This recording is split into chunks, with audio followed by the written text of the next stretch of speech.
boys and girls. It's Miss Amy. I hope you all had a wonderful week.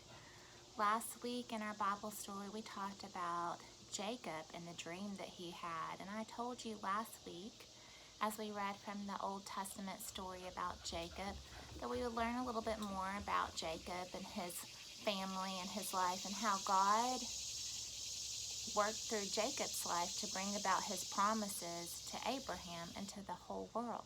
So today we're going to also go to the book of Genesis and the Old Testament. And we're going to read from our Jesus Storybook Bible. There once were two sisters. The youngest sister was very beautiful, and her name was Rachel.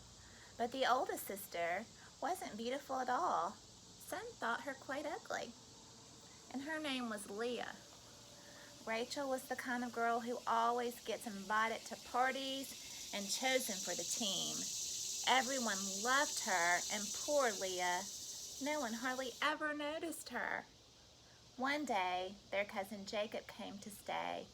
He was one of Isaac's sons, and he was on the run. Jacob had stolen and cheated and made some enemies, including his brother, and now he was hiding. The funny thing is, Jacob, of all people, was the one God gave the special promise to. I will rescue the world through your family. But then God chooses people we least expect, and we'll see why. Jacob stayed a long time working for his uncle Laban.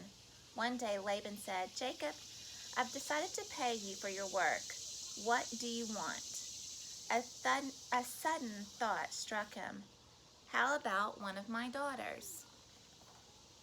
You see here Jacob with one of his daughters.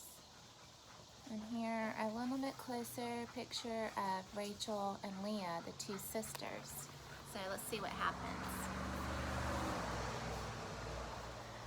Jacob looked at Rachel and he looked at Leah. Who would he choose? Of course, he chose Rachel. "I'll work 7 years for free," Jacob said, "if I can marry Rachel." So Jacob worked 7 years, and at last his wedding day arrived. But that night, Laban played a nasty trick on Jacob. Instead of sending Rachel to marry Jacob, he sent Leah. Now in those days, they didn't have electricity, so it was dark in their tent. And besides, women wore veils, and you couldn't see their faces. So Jacob suspected nothing. The next morning, Jacob woke up and screamed, "Ah!" His new wife was lying beside him, but it wasn't Rachel. It was Leah. Jacob jumped out of bed. "Laban," he cried, "you scoundrel." But Laban said, "Work for me another 7 years, and then you can marry Rachel." So Jacob worked for Laban another 7 years, and at last Rachel became his wife. Now Jacob had 2 wives, but of his 2 wives, Jacob loved Rachel the best.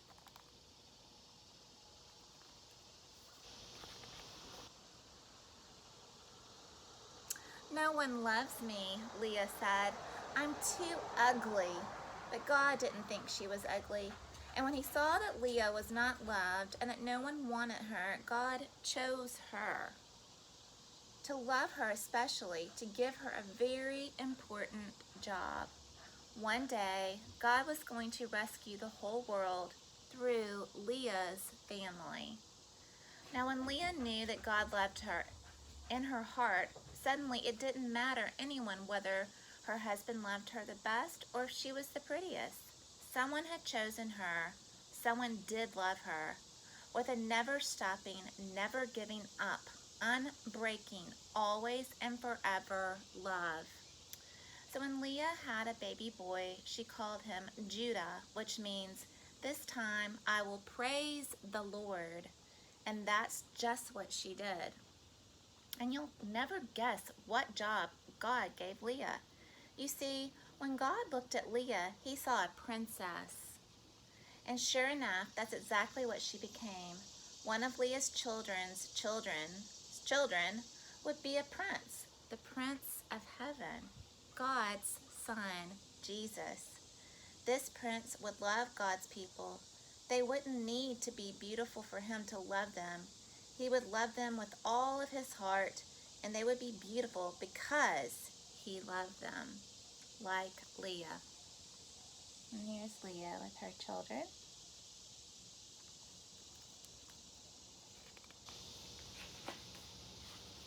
Now we will go on and read some more from the book of Genesis and learn more about Jacob's descendants. But this specific story about Rachel and Leah shows us how God works in our lives and uses all of us to fulfill his promises here on earth. And during that time, Leah's own children would one day become the